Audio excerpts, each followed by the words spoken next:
be very cautious on the shampoo you use. And I'm going to give you a name of what you never want in your shampoo. It's called sodium lauryl sulfate. And sodium lauryl sulfate is what they usually put into shampoo, sometimes even put it into toothpaste to make it foam. And what sodium lauryl sulfate, it's a chemical that kills the hair follicles. Hello and welcome back. I'm Barbara O'Neill. Today we're diving into a topic that affects many of us as we age, hair loss. Understanding the root causes of hair loss is crucial because it can help us address the issue more effectively. So, we'll start by discussing the main factors that contribute to hair loss, including genetics, hormonal changes, and nutritional deficiencies. Once we've covered these causes, we'll shift our focus to a more proactive approach, diet. Specifically, we'll explore which vegetables are particularly beneficial for hair health. You'll learn about the nutrients these vegetables provide and how they support hair growth and overall hair health. Whether you're already seeing signs of thinning hair or just want to take preventative measures, incorporating these veggies into your diet can make a significant difference. Well, first of all, we have to put the detective hat on and find out why there is hair loss. So what would be some of the most common causes of hair loss? Well, one friend of mine, she always dyed her hair. Her hair, she was showing grey hair from a very early age, and so from about the age of 30, she began to dye her hair. Now you can get a hair dye made of henna, and henna is a plant that can dye your hair, and that is not toxic. But my friend did not use that one. She used a chemical hair dye, and little by little it was killing off her follicles where the hair grows. So it can be chemicals on the hair. Another friend of mine did not like her very curly hair, and so all her life, from probably about her late teens right up until her 50s, she straightened her hair. Now the solutions that they use to straighten the hair, or for people with straight hair that want curly hair, it is a very toxic chemical. So what happens is, if a person wants to straighten their hair, what the hairdresser does is pull the hair over great big rods like that. And so the curly hair that's this curly, of course, gets pulled over them, and that straightens it. But if a person's got straight hair and they want curly hair, well, the rods are that big and they stretch the hair around and around and around. So whether it's to straighten the hair or whether it's to curl the hair, they put this toxic solution on. It's a strong chemical, and what it does is it breaks all the little joins in the hair, because hair has all these little joins like this. So what it does is it breaks the joins, and then it's molded, of course, around either there for the curl or there for the straight. And then when all of those little bonds are broken and it's been stretched into a certain shape, they rinse off that chemical, and then they put another chemical on to set it. So to set the bonds together, and then that sets the hair structure as straight or as curly. So basically that's how the hair is permed. When I first left school at the age of 16, I was a hairdresser for about 4 years, and we used to do a lot of perms. And that's how they perm hair, whether it be straight or whether it be curly. But when those chemicals are constantly going on the hair, little by little, they kill the hair follicles. I have also seen in some areas where people braid their hair really, really tightly. You'll often see that they've got hair loss around here, where you've got that weight, you've got that constant weight on the hair, which can really just keep pulling the hair out, and then the follicles are damaged. Hair loss can happen for many reasons, and understanding them can help in finding the right solution. Hormonal imbalances are a major cause, especially in women. Conditions like polycystic ovary syndrome can lead to hair loss because of an increase in male hormones, which can make hair follicles shrink. This leads to less hair growth. Thyroid issues, whether the thyroid is overactive or underactive, can also disrupt hair growth, causing thinning or hair loss. Stress is another big factor. When the body is under physical or emotional stress, it can cause a type of hair loss called telogen effluvium. This condition pushes hair follicles into the resting phase too early, leading to more hair falling out than usual. This kind of hair loss often happens a few months after the stress and can improve once the stress is managed. Nutrition plays a crucial role in keeping hair healthy. Hair needs the right balance of nutrients like proteins, vitamins and minerals to grow strong. A diet low in essential nutrients, especially iron, can lead to thinning hair. Iron deficiency or anemia is a common cause of hair loss, particularly in women. A lack of zinc, biotin and vitamin D can also affect hair health. Autoimmune diseases like alopecia areata can also lead to hair loss. In this condition, the immune system mistakenly attacks hair follicles, causing hair to fall out in small patches. In more severe cases, it can lead to complete baldness. Certain medications can also contribute to hair loss. Drugs used to treat cancer, arthritis, depression, heart problems, and high blood pressure can cause hair thinning as a side effect. Chemotherapy is especially known for causing hair loss since it targets rapidly dividing cells, including those in hair follicles. Research shows that genetics play a big role in hair loss. Androgenetic alopecia, or male and female pattern baldness, is the most common cause of hair loss worldwide and is inherited. This type of hair loss usually follows a pattern, with men experiencing a receding hairline and bald spots, while women often notice thinning on the crown of the head. Although it's more common as people age, it can start as early as the 20s. No matter how it happens, we must stop what is causing the damage. That's the first one. If you don't turn the tap off, you're still mopping up in the other corner. Sometimes I see hair loss in a hormonal imbalance. So if it's a hormonal imbalance, then the hormones must be balanced back again. And that's where the Anna's Wild Yam cream. I have a presentation on balancing the hormones, and you can Google my name and watch that. And it will show you that the Anna's Wild Yam cream is a cream that when it's regularly applied twice a day, it balances those hormones back and can cause that hair to grow back again. Sometimes high stress, if someone goes through a very stressful situation, one of the reactions can be hair loss. So what can you do to bring it back again? There's one more that I didn't mention, and that's anemia. If a person is anemic, it can cause hair loss. So what's anemic? Anemic means very low iron in the blood. And anemia can be caused because of heavy blood loss at period time. A lot of women suffer from that, and that can cause anemia. And the anemia can cause the hair loss. So to resolve that, again, watch my lecture on hormones, boost the progesterone, get the estrogen down, then there won't be the heavy blood loss every month and the person won't be anemic anymore, and so again the hair can grow. Another cause of anemia can be low hydrochloric acid, because iron is bound up in food and it needs acid to liberate it from food. So it's very important that the person ensure they have nice strong hydrochloric acid. A simple way to ensure that is to have a quarter of a teaspoon of cayenne pepper in a little bit of water before every meal. If you're finding that a little bit hard, you can have the juice of a lemon before every meal.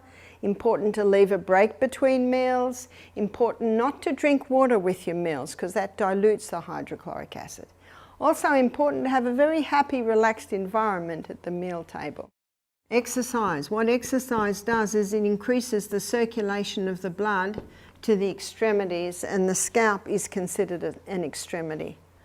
So exercise daily, especially the high intensity interval training. The high intensity interval training, because of the periods of very high intensity, that really gets the blood moving out to the extremities. So that should be done daily. And hydration, keep well hydration. Remember the rule of thumb is 8 glasses to 100 pounds body weight. That's a good rule of thumb too, to know how much water to give the children. Nourishment, we need to nourish that scalp from the inside because your scalp is fed by your blood. That's why when you exercise, you get more blood to the area. But when you get the blood to the area, you want it to be well watered. Exercise will automatically put the oxygen in there. And nourishment, we need to be having a high fibre diet, high fibre. We also need to be having generous amounts of protein. Here's your legumes, your nuts, your seeds. So generous proteins. Proteins are the building blocks of the body. And healthy fats. So there's your nuts, your seeds, your avocados, coconut and olive oil. Myself, I prefer the taste of the olive oil. We had a Fijian cook for a while and they preferred the taste of the coconut oil. So whatever your preference is. It's a very concentrated food. You do not need very much, just a little bit, but it certainly can make food taste nice. Now let's talk about vegetables. Eating the right vegetables can make a real difference in your hair's growth and overall health. For example, spinach is a fantastic choice. It's packed with iron, which helps carry oxygen to your hair follicles, a key part of hair growth. Spinach also provides vitamin A, which helps your scalp produce sebum. This natural oil keeps your hair moisturised and healthy. Plus, it's rich in vitamin C, which boosts collagen production and strengthens your hair, preventing it from breaking easily.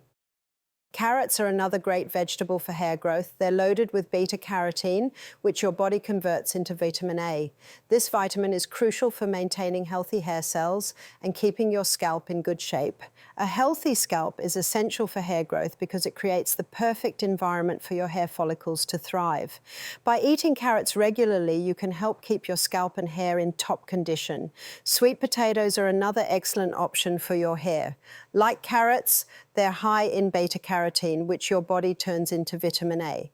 This helps your scalp produce the right amount of sebum to prevent your hair from getting dry and brittle. Sweet potatoes also contain vitamin C and vitamin E, which are antioxidants that protect your hair from damage and help it grow stronger and healthier. Bell peppers, especially the red and yellow ones, are also beneficial for hair health. They're rich in vitamin C, which is important for producing collagen, a protein that strengthens your hair and makes it less likely to get damaged. Vitamin C also helps your body absorb iron more effectively, which is crucial for getting enough oxygen to your hair follicles. Kale is another leafy green that's great for your hair. It's high in omega-3 and omega-6 fatty acids, which help keep your hair shaft healthy and promote a healthy scalp. Kale also has plenty of vitamin C and vitamin K, which improve blood circulation to your scalp and strengthen your hair roots. Beetroots are another vegetable worth adding to your diet for better hair growth. They're rich in nitrates, which improve blood circulation to your scalp, ensuring your hair follicles get all the nutrients they need. Beetroots are also high in potassium, which helps keep your hair healthy and prevents it from drying out. Lastly, don't overlook broccoli. This vegetable is full of vitamins A and C, which help your scalp produce sebum and keep your hair hydrated. Broccoli also contains folic acid, which improves blood circulation to your scalp, providing your hair with the nutrients it needs to grow. Now let's turn our attention to some remedies that can improve the scalp health. The slippery elm can also be used on the scalp. And to use it on the scalp, now the herb that is a specific for all scalp issues, so we might look at scalp for a moment, for all scalp issues is rosemary. And this is rosemary essential oil. The essential oils are expensive, but please remember that it takes about a whole bucket of the herb to get almost one drop of the oil, so no wonder they're expensive. But it's important to remember that, realising that they're also very, very strong. So your scalp herb is your rosemary. Does it have to be an essential oil?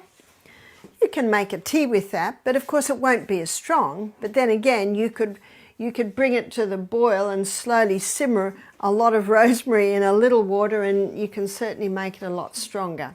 So anything to do with the head, you would use rosemary essential oil. So with the scalp, we've got a few issues there, and one can be head lice. So with head lice,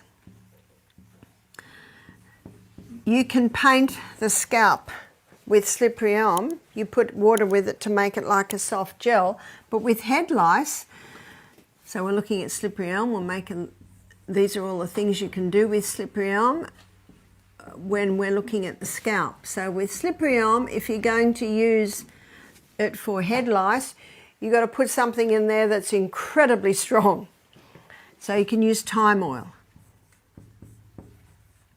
So thyme essential oil is very, very strong, and the head lice hate it. So what you can do is you could make, let's say for this you would do half a cup of slippery elm, and in that half a cup you might put 1.5 cups of water.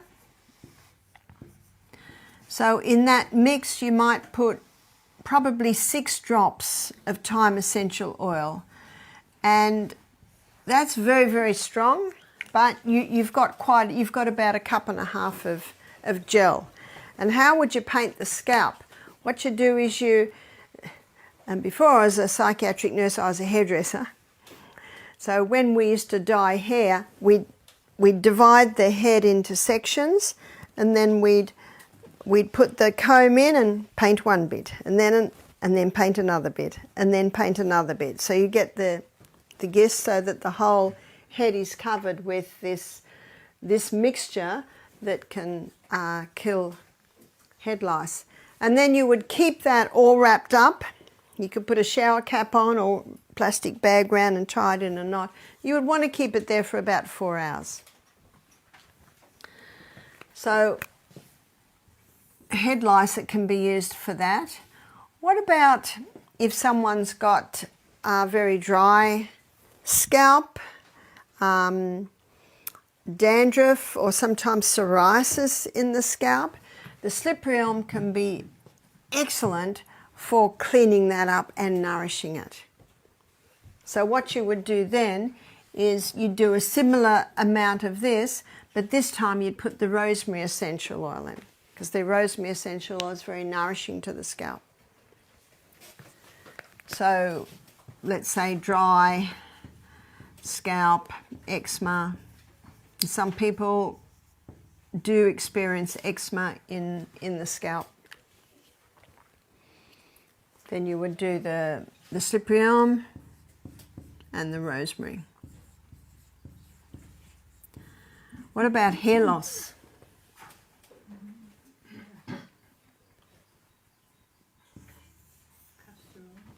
So for hair loss, an excellent mixture for hair loss would be probably 1/4 cup of coconut oil and 1/4 cup of the castor oil. And then rosemary. So with the rosemary essential oil, you're probably looking about 6 drops. And what the person does is they massage that into their scalp, tie it up in a knot, and try and leave that all day. Someone said, can I sleep with it? Well, if you want. In addition to the remedies already mentioned, there are a few other natural ways to help with hair loss. Aloe vera is a great option. It has soothing properties that can calm the scalp and condition the hair. By applying pure aloe vera gel directly to the scalp and massaging it in, you can reduce inflammation and potentially boost hair growth. It's best to leave the gel on for about an hour before rinsing it off with lukewarm water. Doing this 2 to 3 times a week can make a noticeable difference. Onion juice might sound unusual, but it's rich in sulfur, which can help with collagen production and, in turn, hair regrowth. To use onion juice, you can grate an onion to extract the juice and then apply it directly to your scalp. After gently massaging it in, leave it on for about 15 to 20 minutes before washing it off with a mild shampoo. The smell might be strong, but the benefits for hair growth are worth considering. Egg masks are another effective remedy. Eggs are packed with proteins and nutrients that can strengthen your hair and reduce hair fall. To make an egg mask, simply whisk an egg with a tablespoon of olive oil or honey, then apply it to your scalp and hair. Leave it on for about 20 minutes before rinsing it off with cool water and shampoo. Fenugreek seeds are also helpful in tackling hair loss. These seeds contain hormones that encourage hair growth, along with proteins that strengthen your hair. You can soak the seeds overnight, grind them into a paste, and apply it to your scalp and hair. Leave it on for about 30 minutes before washing it off. Regular use can lead to healthier hair and less hair fall. Thank you for watching. I hope you found these tips on using vegetables to combat hair loss helpful. Remember, incorporating these nutrient-rich foods into your diet can make a big difference in the health and strength of your hair.